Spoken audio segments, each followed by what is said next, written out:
The Baltimore Orioles went north of the border to open up the 2025 season, and they come home with 2 wins and 2 losses. I'll recap everything you need to know from the weekend of the Orioles series split with the Blue Jays, coming up on this episode of the Locked On Orioles podcast.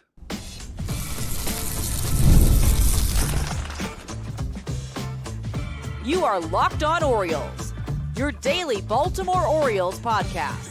Part of the Locked On Podcast Network, your team every day. Hey there, Orioles fans. Today is Monday, March 31st, 2025, and welcome back into the Locked On Orioles podcast, part of the Locked On Podcast Network, your team every day. As always, I'm your host, Connor Newcomb, and coming up on today's episode, we're going to recap the first weekend of the season for the Orioles in 2025 after clobbering the Blue Jays 12-2 on opening day back on Thursday. I had the full recap of that one on Friday's episode, so make sure to go back and check that one out if you have not already. Like, comment, and subscribe to the Locked On Orioles YouTube channel. Subscribe, leave a 5-star rating and a review wherever you listen as well. That really helps out the show. But the O's followed that up with kind of a clunker of a performance on Friday night, losing 8-2. They turned it around. The Bats came alive again with a 9-5 win Saturday. And then Sunday was a pitcher's duel with the Orioles falling 3-1, and Toronto and Baltimore split the series 2 games apiece. So I'll recap this weekend series. If you're new to the show, or at least the in-season version of the Locked On Orioles podcast, what I will generally do on my Monday episodes, which my episodes during the week, generally just recapping one game, don't record on Saturdays and Sundays. So the Monday pod is generally a recap of the Friday, Saturday, Sunday ball games of a weekend series. How I generally do it is I keep the 5 things you need to know format for the games the Orioles win over the weekends. When they do lose games, I feel we can spend a little bit less time on the games the Orioles lose. So I split it into what went right, what went wrong, and a shout out to a certain player for each of those games that they lose. And also interested to hear your feedback, so leave it in the comment section here on YouTube. You can always email me, lockedonorioles@gmail.com, kind of which you prefer, the 5 things you need to know versus the what went right, wrong, and a shout out. And also the order of these weekend recap episodes. At times I've just done it in order of the dates. I recap Friday, Saturday, and Sunday. At times I've also started with the wins and then gone on to the losses. That's how we'll do it here, but let me know what you all prefer, because that's what I'd love to do, is what you all prefer here on the show. But we'll start with the win the Orioles had over the weekend, and that was on Saturday, a 9-5 victory over the Blue Jays, and get you the 5 things you need to know from that one. And the first thing you need to know is Felix Bautista returned to the mound for the first time since August of 2023. Now, he wasn't the reason the Orioles won the game. He maybe wasn't the most important thing in the ball game, but to me and to Orioles fans, that was the best feeling from Saturday. It was Felix Bautista trotting out there in the 9th inning. Felix did not appear in either the Thursday or Friday games to begin the season, but he was back on Saturday. Of course, went out with an elbow injury in August of 2023 after he was putting together one of the great reliever seasons in Major League history. Ended up getting Tommy John surgery in October of that year, missed the entirety of the 2024 season. And we did see him back on the mound in spring training 2025. There were a couple of question marks whether or not Bautista would be built up enough to be ready for opening day, but he got there. He got ready. They didn't need him in games 1 or 2, and it was not a save scenario, right? It was a 4-run lead, so Felix did not pick up the save in Saturday's game, but what he did put up was a 0. He did close out a win, and it was just awesome to see Felix back out there for the first time in a year and a half. He did give up a 1-out double. He did walk Santander on 4 pitches with 2 down, and the tying run did come into the on-deck circle, so things got slightly tense in this outing right at the end of it for Bautista. He wasn't the crispest version of himself in throwing 22 pitches. Who would have expected him to be the crispest version? I mean, yeah, he's been in game scenarios in spring training, but this is the first time it's counted since April of 2023. I expected him to walk at least 1 batter, which he did, but all 3 outs came via the strikeout. That is classic Felix Bautista. The fastball velocity, again, was not yet at what we're used to. He averaged 97.3. He up and touched 98 with the fastball on Saturday. We're used to him basically sitting 99 to 100, so there's still a couple of ticks to go there for Bautista. But the data on that fastball is so incredible with the spin and the release point that even at 97, it's elite. And he still has that splitter. All 3 strikeouts came on the splitter. He got 4 whiffs on 5 swings. It was a pitch that looked like he never left. It was right back to what we used to see from that splitter, just diving off the table, and just such good feelings. Again, the Orioles are going to slow play Bautista. He was not available Sunday. The O's have said they're not going to pitch him back-to-back days. They're not going to give him multi-inning outings, at least early in the year. But it was awesome to see him out there. And again, he is now available to pitch Monday. And I think what would be even cooler is him closing out an Orioles win in the home opener against the Red Sox with the Omar whistle and the video and the music and the lights. That would just be a cherry on top of this return for him. But it really did cap off a really good day for the Oriole bullpen. And they used 5 pitchers: Keegan Akin, Yennier Cano, Gregory Soto, Seranthony Dominguez, and Bautista. They combined for 3 2/3 scoreless innings, 3 hits, 8 Ks, and 3 walks in that win on Saturday. A big part of the victory was that bullpen effort. Now, second thing you need to know from Saturday is that Jordan Westburg kept the home run party going. The Orioles hit 6 home runs on opening day on Thursday, a franchise record. They lost Friday, but Jackson Holliday did hit a homer to get the count to 7. And then they just kind of kept it up on Saturday. Westburg with 2 home runs in the game. He had one of the 6, the final of the 6 on opening day. Then Saturday, he homered off Max Scherzer in the first inning, 110 off the bat, 434 feet, the longest home run of Jordan Westburg's major league career. And then he did it again in the 7th, a solo homer, which is a big piece of insurance. That one at 106 and 402 feet. Great to see Westburg, who was dealing with a little bit of back issue in spring, look healthy, get out there. And guess what? He also added 2 infield singles for a 4-hit day. 3rd career 4-hit game for Westburg and his first career multi-home run game at the major league level. Just really cool to see that. He became the 5th Oriole ever to hit 3 home runs in their first 3 games of the season. First since Chris Davis did it in his 53 home run season back in 2013. And the 10 homers that the Orioles hit in the first 3 games of the year, they did not homer on Sunday, but the 10 homers in the first 3 games, that was the most ever by an Orioles team combined in their first 3 games of one season. Now, Westburg was not in the lineup on Sunday. Brandon Hyde said after the game that he was available only in an emergency situation. He did have his batting gloves and helmet on at one point, but did not enter the game as Jorge Mateo got another start. And Hyde did say Westburg should be available here on Monday to play. So not sure if that was the back acting up again, but certainly something we will be following. Third thing you need to know from the Saturday victory is that the 2 Orioles regulars who were without a hit early in the season came through big time. The only guys who I would consider regulars, at least at this point on the team, who did not have a hit through 2 games were Colton Cowser and Ramon Arias. And both of them had big time swings in this game on Saturday. It was Cowser to lead things off. Max Scherzer making his Blue Jays debut after they signed him to a 1-year deal this offseason. His second pitch in Toronto, Cowser greets him with a laser home run to center field, 110.6 off the bat, 417 feet off the batter's eye for a leadoff homer to put the Orioles up 1-0. It was the 8th hardest hit ball of Colton Cowser's career. And it was the start of a bad day for Scherzer, right? He allowed another homer to Westburg later in the inning. And then even though he put up a scoreless second inning, that was it for Max Scherzer. The Blue Jays went to the bullpen in the 3rd inning. Scherzer, who was dealing with a thumb issue in spring training, it wasn't that.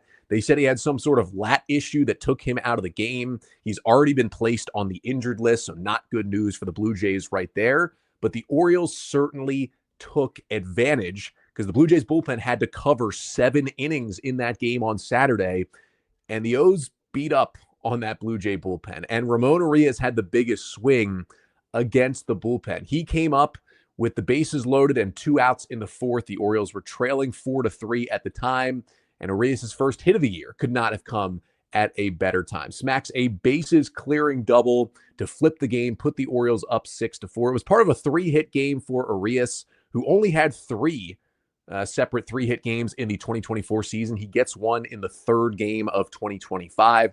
Good to see because Arias, he's going to be in there until Gunnar Henderson returns, and hopefully just later this week, Henderson will be back in the major league lineup, but Arias doing a nice job of filling in for him until then. And then speaking of filling in, Heston Kjerstad got his first and only start of the year so far. The 1 game out of the 4 that he started over the weekend was Saturday, batted 6th and played right field in this one. Went 0 for 2, but did have an RBI with a sac fly in this ball game. And Gary Sanchez also started at catcher in this one with Adley DHing with the day game after a night game. So that meant the Orioles put both Tyler O'Neill and Ryan Mountcastle on the bench to begin this game against the right-handed starter in Max Scherzer. Now, we know both of those guys are going to play every single time against a lefty, but the O's saw 4 righties this weekend in Toronto, and it's something I've talked about leading into the season. Like, how are the Orioles going to get all of these talented bats on this team? And I said, especially against righties, they're going to rotate out Mountcastle and O'Neill at times.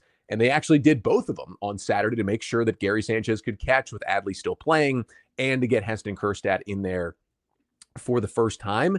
And it is something that will continue. I think Ryan O'Hearn will rotate a little bit, and that's how Kjerstad's going to get his starts and his at-bats, right? He is not going to be an everyday player on this team unless there's an injury. That's something, unfortunately, we will talk about in the final segment of this show. But if everybody's healthy, that's the way they're going to get Kjerstad in there. Against righties, you rest either O'Neill or Mountcastle because they both had their struggles against right-handed pitching recently, and you get Kjerstad some of those ABs. But the fifth and final thing you need to know from the Orioles' 9-5 win over the Blue Jays on Saturday is that Dean Kramer was kind of up and down in his season debut. Got the start to open up 2025 for Dean, and the Orioles got 2 runs in the top of the first, which was nice. And then Kramer gave 2 runs right back to Toronto in the bottom of the first. Now, he wasn't very good in the first inning.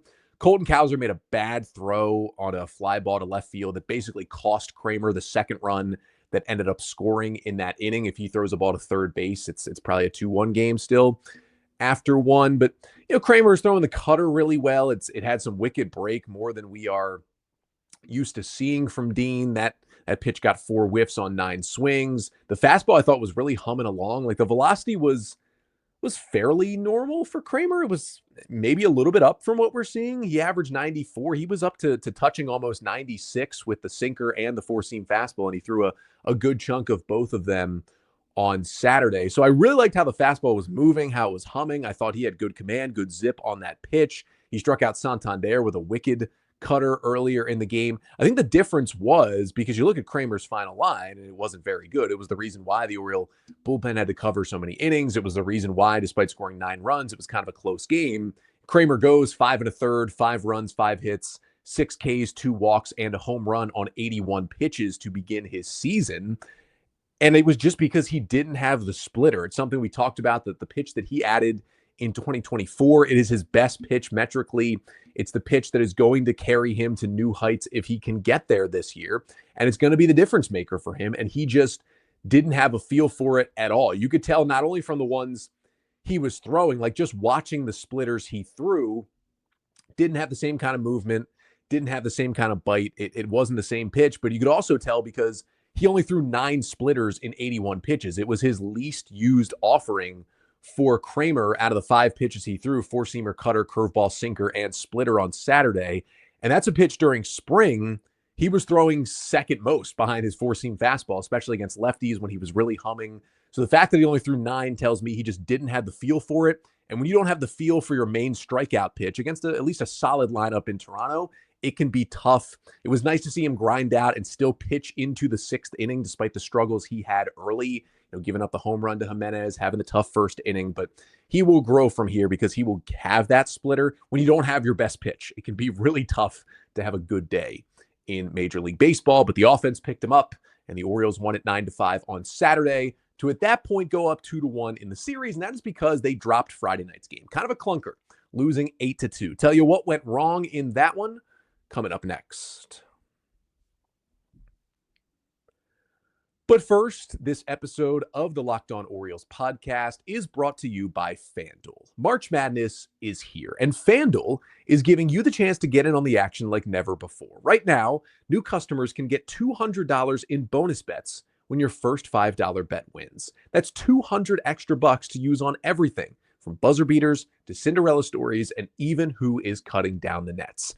Now, I had my eye on a few underdogs this year, but that didn't really happen in the men's or women's tournament this season. It's been very, very chalk in terms of the teams getting to the Final Four. But either way, there's still some underdogs in the Final Four, and FanDuel makes it easy to back them with spreads, totals, and game props. Now, unfortunately, my overall pick of Alabama over Texas Tech in the men's final, that's not going to happen, but there's still tournament games happening almost every day, and there's always something exciting To bet on the FanDuel app, super easy to use. So visit FanDuel.com and get in on the college hoops action all tournament long.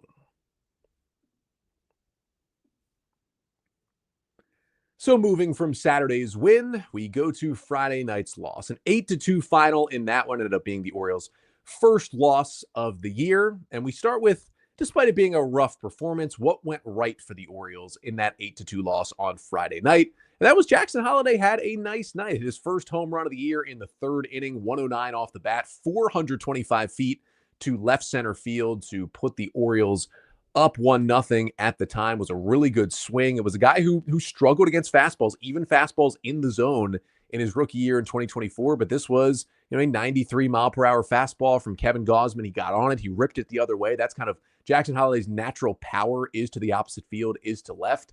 And that was really cool to see. He added a single later in the game. And for Holliday, he did have 6 multi-hit games in 2024. That was his first of 2025. And really, I thought defensively, he looked pretty solid at shortstop. Like, there's certainly still things to work on for Jackson at the plate and in the field. But, shortstop is his natural position, but he just spent so much time at second base defensively over the past couple of years because the Orioles have Gunnar Henderson. Well, Gunnar's on the IL with that intercostal strain, and Jackson's the guy they throw in there to start at shortstop for all 4 games, or excuse me, not all 4 games, for 3 of the 4 games this weekend. We did see Mateo in there as well, but Jackson, when he was out at short, he looked good. He played a little second base this weekend too, with Mateo getting in there, but Jackson looked fairly comfortable at shortstop, which is certainly a good sign. Hopefully it's only a couple of more games he has to be out there before Gunnar is back, but hey, he looked good at second too when he was there this weekend. Now, what went wrong was a good amount more than what went right for the Orioles on Friday night. The biggest wrong was Charlie Morton's Orioles debut. He got the start in game 2. Orioles signed the veteran Morton to a 1-year, $15 million deal this offseason. Yes, he is 41 years old, but he's been remarkably consistent and remarkably healthy over the past basically 7-8 years at this point, into his mid to late 30s throughout his major league career. Really a late bloomer in Major League Baseball was Charlie Morton when the Astros kind of fixed him and he helped them win a World Series back in 2017. But, Morton was through 3 scoreless innings in this game on Friday. He was certainly laboring. Like, there were big pitch count numbers up there, but managed to put up zeros in the first, second, and third. There was first and third, 1 out in the first inning, got big back-to-back strikeouts to get out of that inning and put up a 0. The second inning was pretty clean. He gave up a double in the third, but was able to pitch around it. And then the wheels just kind of fell off in the 4th inning. And if you were watching closely, you knew that the wheels, you were hoping they didn't fall off to the way that they did in the 4th, but you knew he was just going to not be able to continue putting up zeros the way things were going. The strikeouts were big, certainly, that he got. They were very, very helpful to the Orioles. His final line in this game, though, ended up being 3 1/3 innings, 4 earned runs on 7 hits, 3 Ks, and a walk on 80 pitches. But you look at the hard hit balls that he gave up. There were 12 of them in 3 1/3 innings. That is not a good sign. And 9 of the first 10 balls that Blue Jay hitters put in play against Charlie Morton in this game were hard hit. A hard hit ball is considered a ball with an exit velocity of 95 miles per hour or more off the bat. Those are balls that generally, more often than not, end up as hits, which is why you want to hit the ball hard. 9 of 10 to begin the game, hard hit balls on contact he gave up. That is a recipe for disaster. It was honestly impressive. He got through 3 scoreless innings before it unraveled on him.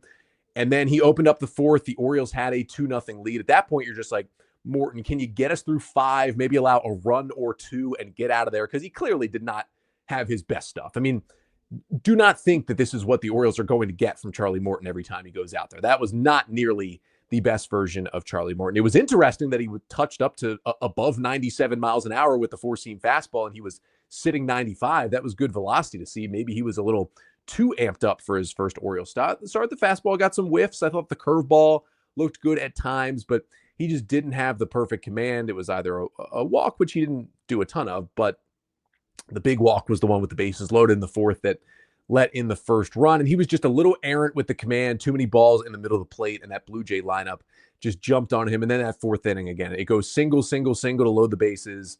He walks Nathan Lucas, and then Alan Roden hits the sac fly to tie the game at 2, and that was it for Charlie Morton. Another situation where, very similar to Eflin on Thursday, even kind of similar to Kramer On Saturday, although Kramer did pitch into the sixth, he only threw 81 pitches. Most teams will generally try to keep pitchers in the 80-ish pitch mark in their first start of the season, unless they are a freak of nature like Chris Bassett, who threw over 100 pitches for the Blue Jays in his first start of the year on Sunday. So for Morton, it's interesting to argue. Do you think if this were later in the year, would Hyde have kept him in? I mean, things completely unraveled on him in the fourth inning, and watching the game, you kind of felt like, is he going to get anybody else out? But he was only at 80 pitches sharp when they pulled him from the game. It's interesting to see. Now, the Orioles had Albert Suarez ready. He's their long man. He hadn't pitched on Thursday, so he was fresh and available to get the Orioles deeper into the game. And he did give them 2 2/3 innings, which was nice, and he wasn't that great. And we'll talk about a little bit later why he wasn't, but just not a banner day for Charlie Morton. And he'll be better. The stuff will be better. The command will be better. And listen, the rest of the pitching was not good either. Suarez was bad. Perez gave up 2 runs, but yeah, not the way that Morton wanted to start his Orioles career. But the shout out for the loss on Friday does go to Adley Rutschman. You got to be thinking, Connor, how can you shout out Adley any more than you did with his 2-home performance on Thursday? Well, he was pretty good on Friday. He didn't have a hit, but he did draw 2 walks, and that was a great sign because this is the Adley Rutschman who finished 3rd in the American League in walks in 2023. He was 2 behind the leader. He almost led the league in walks, and he was leading the league in walks for most of the year that season. Then his walk rate fell from 13.4% that year to just 9.1% last season. Now, some of that was because the approach change for Adley ended up being a lot more aggressive early in counts, and it worked for him in the first half last year. Didn't work for him for the second half after what we thought was some sort of hand injury, but Adley Rutschman had 20 games in which he had multiple walks back in 2023. He had only 4 multi-walk games in 2024. That is a huge change. So to have his first one in the second game of 2025, that is a really, really good sign for Adley, just who overall had a great weekend in these 4 games. But what was also good with him was defensively. He threw out 2 runners in this game. It's going to be buried when you lose 8-2. But he threw out a guy trying to steal second, and he backpicked a runner at third base to finish an inning as well to get Albert Suarez out of a jam. That was really nice to see because the metrics on his pop time and his arm strength also dipped kind of concerningly from 2023 to 2024. And some of that could have been due to a potential hand injury that a lot of people feel was the case, but Adley and the Orioles have not admitted to, at least to this point. But offensively, defensively, all good signs from Adley Rutschman on Friday, despite the Orioles lost. So they lost Friday. They got the win Saturday. Then it comes to Sunday. You either split the series or you win the series. And you got Tomoyuki Sugano making his major league debut on the mound. A lot of Orioles fans, including myself, were very excited to watch that one.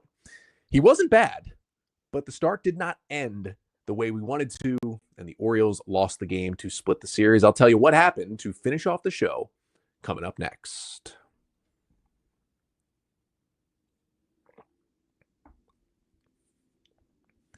So with the Orioles having taken the first 2 of 3 in this series in Toronto to open the season, they went into Sunday looking for a series win.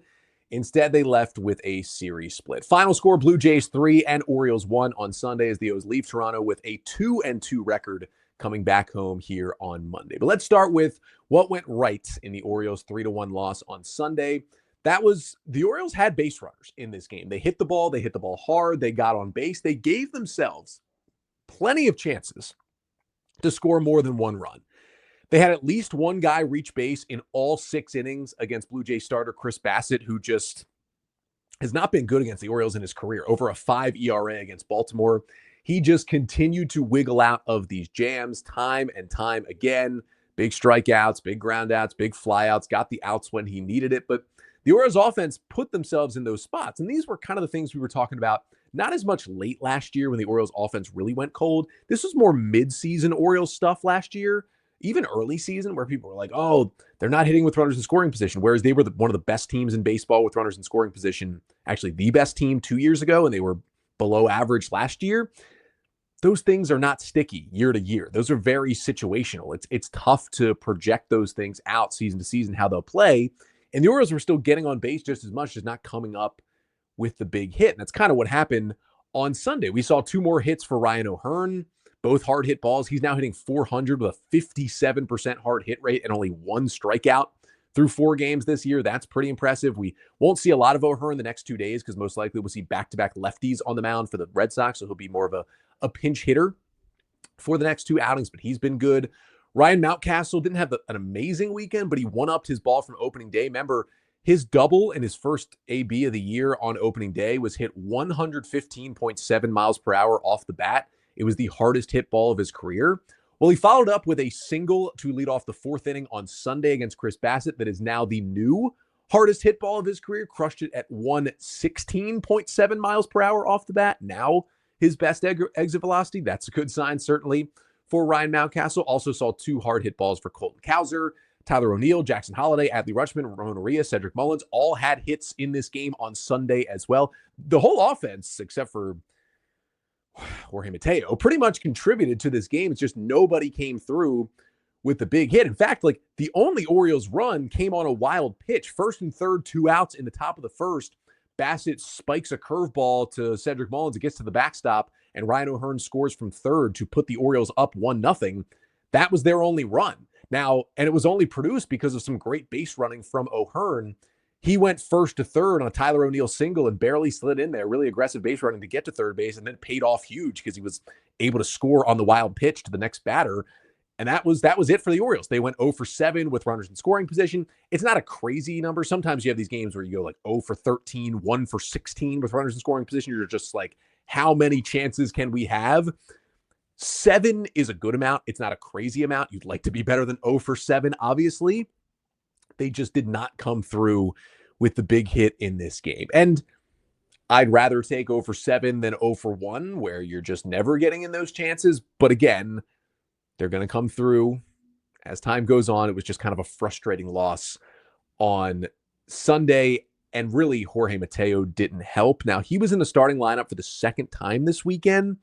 Seems to be that Jordan Westburg was dealing with something. Again, Brandon Hyde said he should be good to go for Monday, but Mateo got to start again at shortstop against a righty. If you're going to roster Mateo, he really should only be hitting against left-handed pitchers. He is abysmal against righties, and he did start 2 games this weekend. I'm okay with that because I think something really important to the Orioles and to Mike Elias and to Brandon Hyde specifically is, hey, if we're going to have guys here on this roster, specifically guys like Mateo, we're kind of fighting for his roster spot right now before Gunnar Henderson comes off the IL, hopefully later this week. We want to at least give them a chance to show what they can do before we make a decision on their future. So I respect that from Hyde and the Orioles, giving Mateo 2 starts. And it seems like maybe they were only planning to give him 1, and then something was going on with Westburg on Sunday. But when you are Jorge Mateo and you are in that spot, you cannot be coming up that poorly. 0 for 3, including a ground into a double play, and came up in 3 big spots in this game. Heston Kjerstad pinch hit for him in the 9th. He didn't even let him hit a 4th time. And he made 2 throwing errors in the field at shortstop as well. It's not looking good. This is going to come up more on Wednesday's episode. Going to do a deeper dive on what the Orioles should do with the roster when Gunnar comes back. But Mateo is not doing a good job of proving that he deserves to have this roster spot at the moment. Now, what went wrong for the Orioles in this game, besides, of course, the hitting with runners in scoring position? It's surprising to hear that, oh yeah, that started with what went right. What went wrong was the fact that Tomoyuki Sugano left this game after 4 innings. Sugano coming over on the 1-year, $13 million deal for the Orioles this offseason, 3-time NPB MVP over in Japan. Signed him, makes his major league debut, and he threw 4 solid innings, came out in the 5th, threw 1 warm-up pitch, looked down at his hand, trainer came out, interpreter came out, he was done, came out of the game. Now, good news we got is the Orioles announced during the game that he left the game with cramps. Brandon Hyde said the same thing to the media after the game, that actually both his left and right hands were cramping. And that was why it was kind of a weird scene, because he came out of the game, and usually when a pitcher comes out of the game with injury, they go right down to the tunnel, into the clubhouse with the athletic training staff. And Sugano just kind of talked to the trainer and then was just kind of sitting there in the dugout and didn't get any further treatment at all. So that made it seem like a good thing. I was worried about a blister at one point. That's kind of worse than just in-game cramps, because a blister can linger and become an issue throughout a whole season. Seems that it was just a cramp in his hand. Obviously, it's tough to pitch like that, which Ben McDonald talked about on the broadcast. And first start of the year, the Orioles are going to work with an abundance of caution in that scenario. He was flexing his hand. He was definitely sweating a lot, maybe a little dehydrated. So hopefully that means he doesn't have to miss a lot of time. And Hyde did say after the game he expects Sugano to be ready for his next start, which would be, I believe, next weekend in Kansas City. So that is all good news despite him leaving the game. If he did need to miss a start, Brandon Young pitched pretty well in AAA on Sunday. He's an option. Roansy Contreras is an option. And Cody Poteet, the right-hander they just acquired from the Cubs this weekend, who I'll talk about more on Wednesday's episode, would also be an option if the O's could not go with Sugano in his next scheduled start. Kyle Gibson probably just not ready at this point as he builds up. But when Sugano was in there, like there was definitely some nerves in that first inning. You could tell. He goes out there and he walks Bo Bichette on 4 pitches to begin the game, and none of them were very close. His first 5 pitches, I believe, either 5 or 6, were out of the strike zone of his major league career. This is a guy who had a sub 3% walk rate in Japan last year, a guy known for how many strikes he throws. That's just somebody who, even at 35, even a 3-time MVP over in Japan, you're going to be nervous for your major league debut. It's just human, and he had a little bit of nerves in that first inning. He still almost pitched out of it. He had a 1-2 pitch to George Springer with runners on second and third and 2 outs, just left it a little too far over the plate. Springer poked it into right center for a 2-run single to put the Blue Jays up 2-1, but then he got his first big league strikeout to end that inning, and after that, he looked pretty good. Scoreless second, third, and fourth, got a lot of ground ball outs. They were hitting him hard, but not crazy hard as the game went on. He was filling in, feeling more comfortable. Ended up 4 innings, 2 runs, 4 hits, a strikeout, 2 walks on 73 pitches before leaving before the 5th. I mean, he was going out there. Hyde said he was planning to give him the 5th and hopefully let him pitch into the 6th in this game had he not felt those cramps. And Hyde also said that they basically just popped up on him when he went back out there to throw to begin the 5th inning. But I felt fine about what we saw from Sugano in that first outing. A lot of grounders, a lot of pitches on the corners. Once he settled in, he threw all 6 of his pitches at least 8 times and none of them more than 19 times. So it's the big pitch mix, which is going to allow him to get through a big league season. Velo sitting 9-3, up to 95 on the fastball. That was good to see, almost harder than he was throwing in Japan last year, maybe kind of amped up for this start. Some really good front door sinkers as the game went along. 2 left-handers, those were nasty. I like the movement on the splitters we saw from Sugano as well.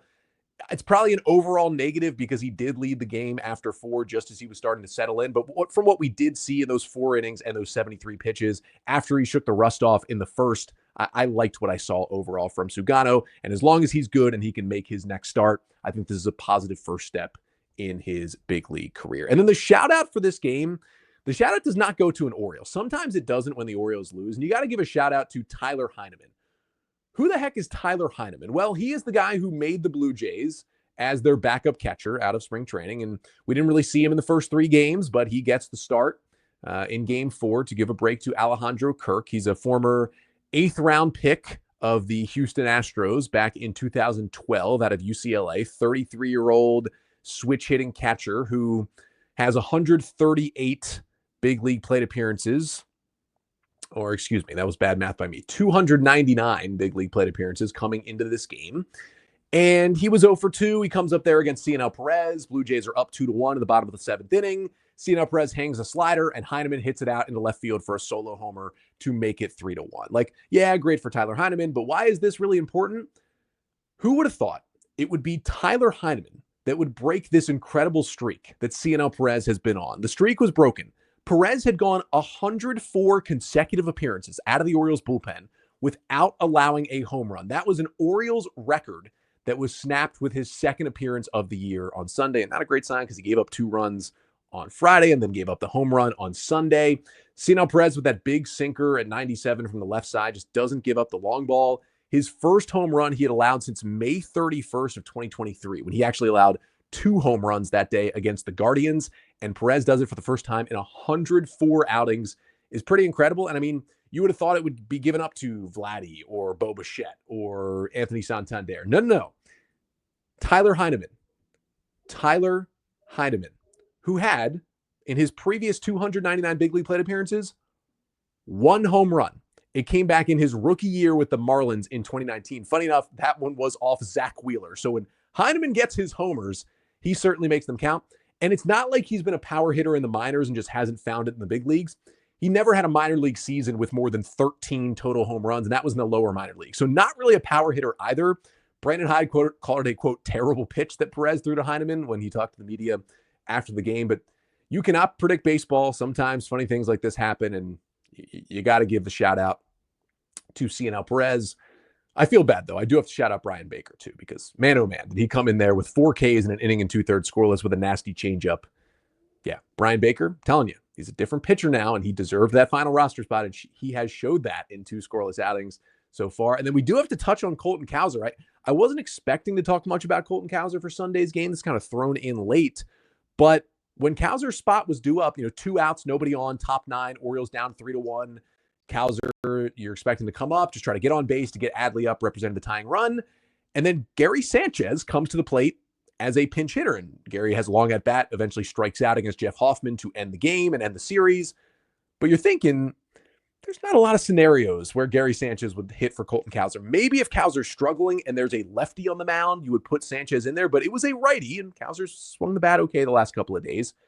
And you start to think back, oh boy, did he injure himself? Because Cowser, in the 7th inning, trying to beat out an infield hit, stupidly dove head first into first base. Not only was he out on a play where he should have been safe if he kept running, because you're usually faster if you just take longer strides instead of diving, not only did he get called out on replay, but he also apparently injured himself. Now, this was in the top of the 7th. He did play left field defensively in the bottom of the 7th and the bottom of the 8th, but when his next at-bat was due in the top of the 9th inning, Brandon Hyde said after the game that he was good to play defense, but just didn't feel okay to swing the bat. And so he is getting testing done, I think as I speak right now, just after 5 p.m. Eastern on Sunday evening. Hyde didn't have any results when he spoke to the media after the game, so probably have to wait until Monday for that. But that is some serious stuff to monitor here with Cowser not hitting that spot because Hyde said he bent his thumb back. I believe it was his left thumb.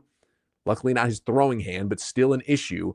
Bent it back when he was diving into first. Just a dumb play by Cowser to do that.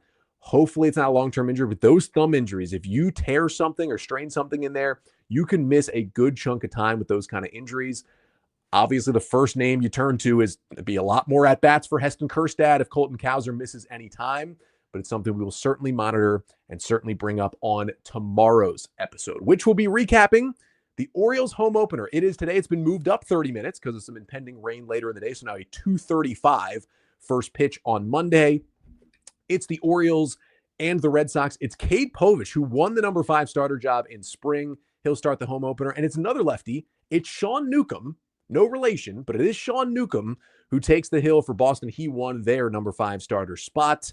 And I'll be with you with everything on Tuesday to recap game 1 of the series between the O's and the Red Sox for the home opener. Get you all the injury updates on Colton Cowser, on Tomoyuki Sugano, on Albert Suarez, who went on the injured list on Sunday, and maybe a little bit of an update from AAA as Gunnar Henderson is there on his rehab assignment. But that's coming up on tomorrow's episode. Until then, I'm Connor Newcomb, and this has been the Locked On Orioles podcast, part of the Locked On Podcast Network. Your team every day.